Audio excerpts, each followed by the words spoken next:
From Hollywood, it's time now for... Johnny Dollar. Johnny, this is George Reed. Well, hiya, George. What's troubling Floyd's of England this time? Johnny, one of our clients, only quite frankly, he's far more than just a client. Oh? Yes, his life is being threatened. Oh, George, you know I hate these bodyguard assignments. Every Johnny, time I handle one of them, it ends up with my own life being in danger. I fully realize Yeah, that. one of these days, my luck may run out. Oh, heaven forbid. Nonetheless, Johnny... If somebody needs protection, why don't you just call in the police? Well, there are certain, confidential aspects of this case that, if any sort of publicity can be avoided. Johnny, Yeah? if it can any way help to minimize the danger to yourself, I'll gladly go along with you on this one. You mean literally, physically go along with me? Yes. Well, now, George, that's not the way I usually like to work. I know, but as I told you, this involves a man who is more than just a client. Yeah? Just what does that mean? It's my brother, Johnny. My own brother. Oh. Yes. Okay, George. I'll be able to see you.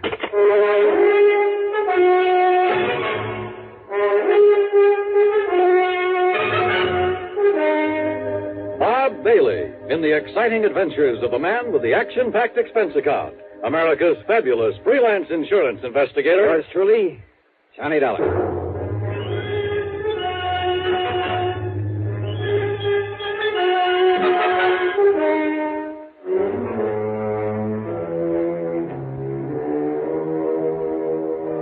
Expense account submitted by Special Investigator Johnny Dollar to Floyd's of England, North American Office, Hartford, Connecticut.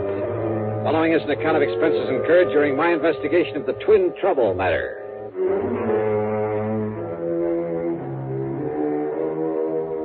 Expense account item 1, $1.20 for a taxi over to George Reed's office at Floyd's of England in downtown Hartford. I found him pacing the floor waiting for me, and needless to say, he didn't waste any time getting down to business. As I told you over the phone, Johnny, this matter involves my brother, my twin brother, Adam. Oh, you're a twin? Yes, we're identical in every way, except perhaps for our manner of speaking. Why is that? Well, you see, Adam completed his education at the University of Dublin, whereas I stayed on in England, then did postgraduate work over here. Oh, I see. About 18 years ago, Adam and his wife came here to the United States. Is he also with some branch of Floyd's of England? No, Johnny, Adam owns a small brokerage office down in Newark, New Jersey. He lives in a nearby town called Upper Montclair.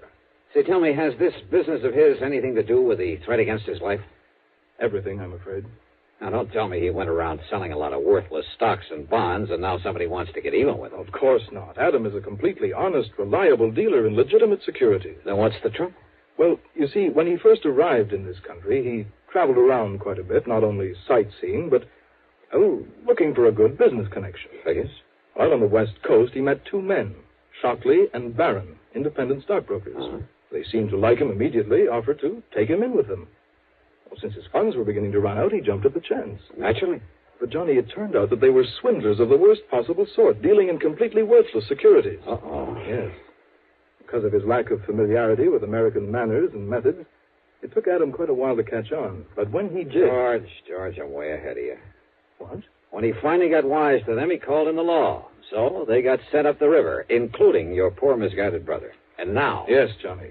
It was Adam's information, his testimony, that brought the whole foul operation into the open.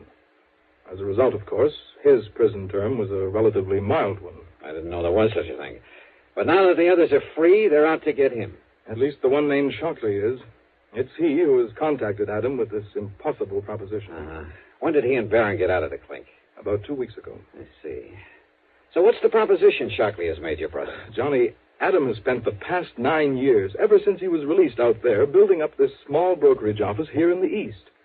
Now he and his wife are finally beginning to reap the fruits of their labors. Children, two fine, upstanding kids, are in college over in New York State. So? But if it were ever to become known that he once served a term in prison for participation in a stock swindle... Yeah, I know. It would kind of pull the rug right out from under him, wouldn't it? It would completely ruin him, Johnny. And it would probably kill his wife. What then? This 9 years of struggle of trying to make up for that one mistake has been just as hard for her as it has for him. Right now, she happens to be in the hospital with a serious heart condition. Oh, I see. Is she the beneficiary of his insurance? Yes, she, and then, of course, the children. All right. Now, what is this proposition that Shockley has made? He's demanded $75,000. 70? Wow. Yes. Unless Adam pays it, in cash, in unmarked bills, Shockley will release to the papers, anonymously, of course. Well, he'll tell them all about Adam's unfortunate part in that stock-selling racket years ago. Yeah, which means that if Adam had a single customer left inside of a week, it'd be a miracle. Then Shockley says, after he's ruined him, he'll kill him. He'll what? Unless he pays this money, of course. He'll make it look like suicide. After all, under the circumstances, well, you know, the ruined businessman. Yeah, I do know. Sure, there'll be no reason for anyone to think it isn't suicide. Exactly. Wait a minute. That's the insurance angle, isn't it? Yes. If Adam's death is called suicide, his policy will be void. His wife and kids will get nothing. And if this man Shockley is as clever as Adam says he is, he'll do it in such a way that any court in the land will call it suicide. George, I just can't believe it.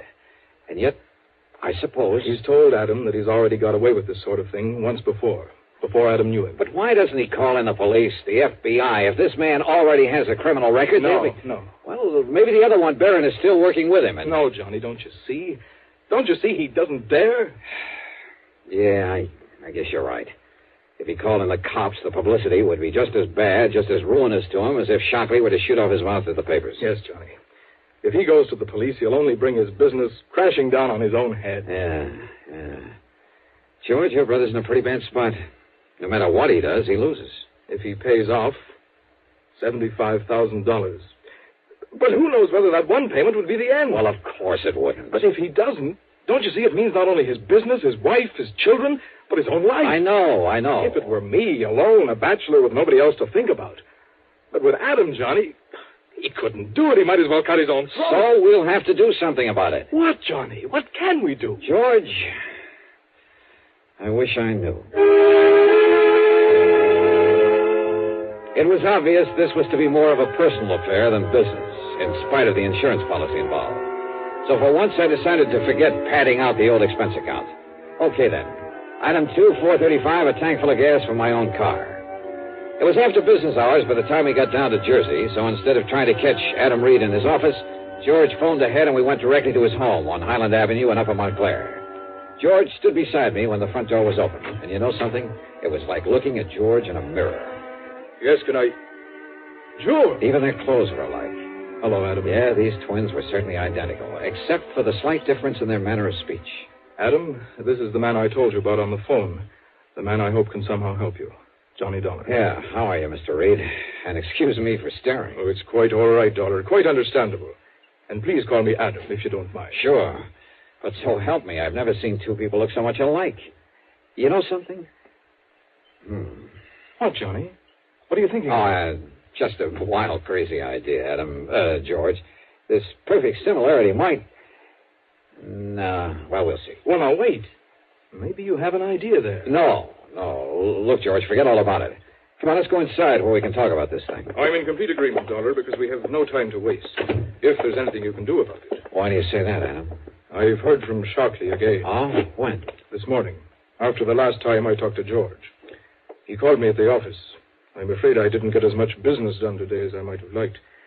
Then I left as early as I could. I went to the bank and called on my wife at the hospital. She's very seriously ill, sir. Yes, so I understand. I've not yet had the heart to tell her about this whole ungodly affair. And I can't say that I blame you. And yet, what difference would it make?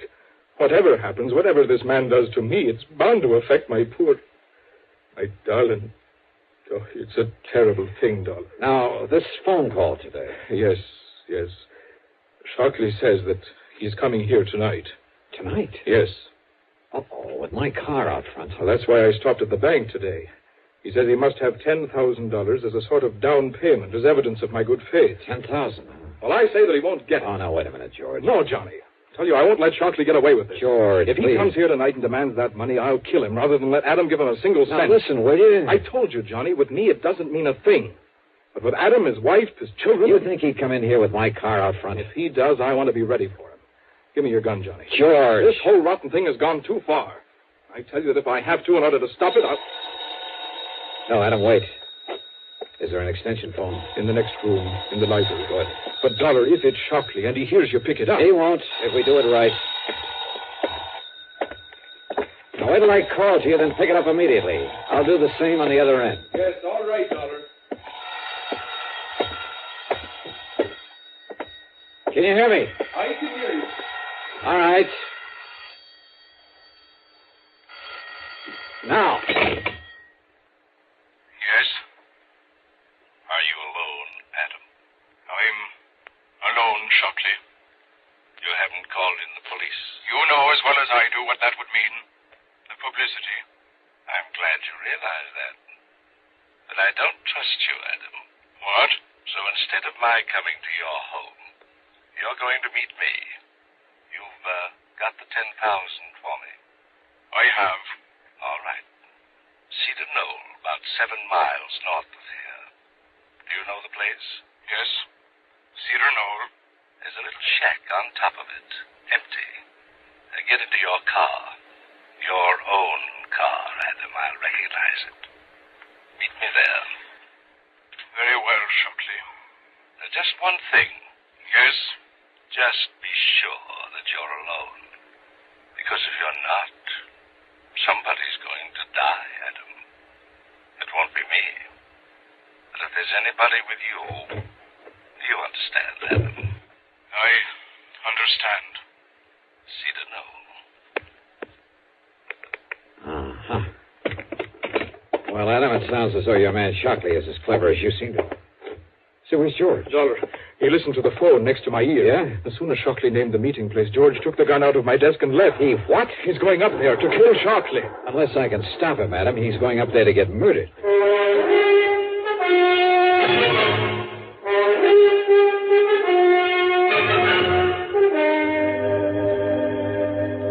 Where is it, Adam? The Cedar Knoll where Shockley will be. Here, Dollar. I can show you on a map.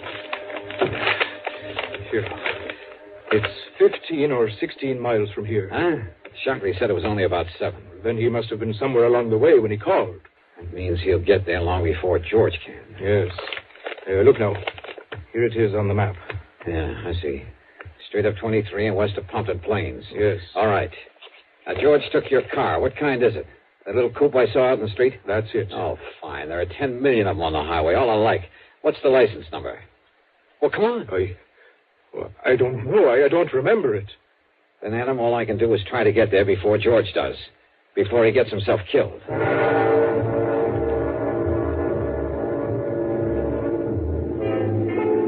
Traffic was heavy, and I don't know why, but Highway 23 was lousy with police patrol cars. I wanted to stop one of them, tell them to come along with me. But this was one case where I couldn't. So instead, I drove within the speed limit, except for a cutoff above Mountain View where I could open her up for a few miles before getting back on the highway. I probably bypassed George as well as the highway traffic. But the important thing was for me to get there first. That's why I left 23 again, took the curving, narrow, but much shorter back road to Cedar Knoll. Finally, I could see the knoll, a sort of big mound, a high, barren hill. I could see the little building on top of it in silhouette against the moonlit sky. And I could see a car parked up there, a big sedan. So Shockley had arrived and was waiting there.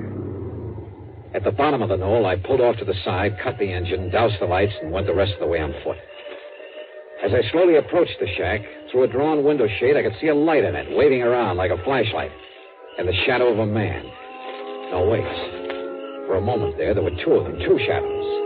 That meant Shockley wasn't alone. And knowing they'd be well armed, both of them killers. Well, this whole thing might not be so easy. Yet somehow I had to keep them from hurting George. Yeah, and from killing Adam. Slowly, cautiously, I edged over to their car. I slid down under it and went to work with my pocket knife on a small piece of tubing near one of the wheels. It was slow and awkward there in the dark under that low-hung car, but it was the one thing I knew It was George. And of all the times to pick with me sprawled out under that sedan, unable to even pull out my gun.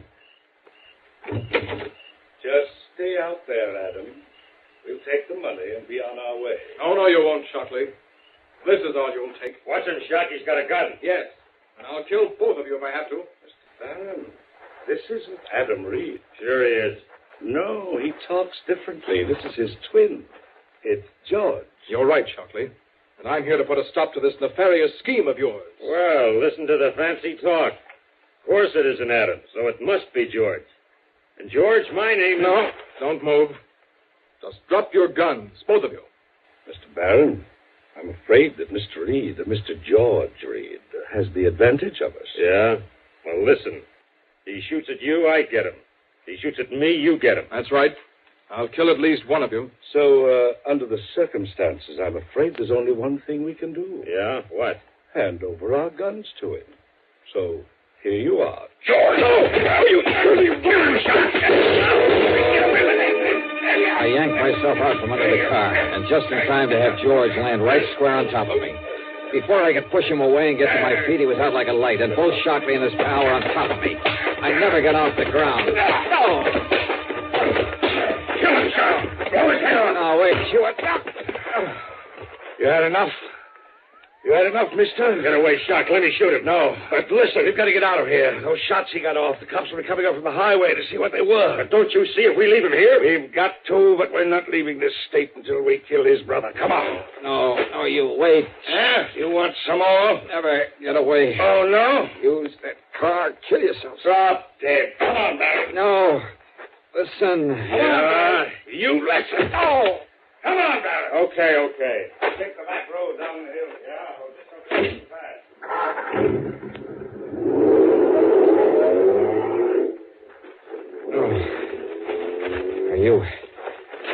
Are you okay, George? Yes, Johnny, I guess so. But they got away. They'll go down. They'll kill Adam. They're not going anywhere, George. What? I cut the brake fluid line. They have no brakes.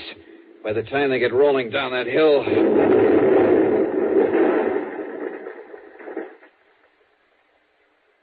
Good heavens. No, George. They're not going anywhere.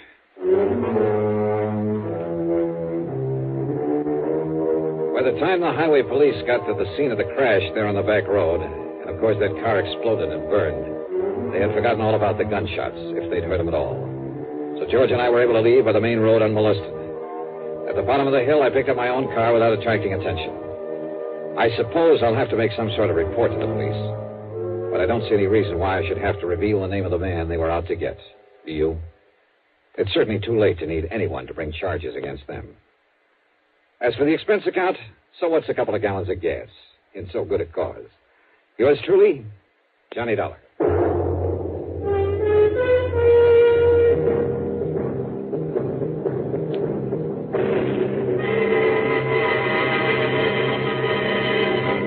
Now, here's our star to tell you about next week's story. Before I do, I just want to say thanks to all you good people who write in to tell me how much you like the show. It may seem like a little thing to you, but it means a great deal to all of us. Believe me, I'll answer your letters just as fast as I can get around to them. But you'll just have to be patient if it takes a little time. Now, as for next week, well, I suggest you read The Cask of Amontillado by Edgar Allan Poe. Then join us, won't you? Yours truly, Johnny Dollar.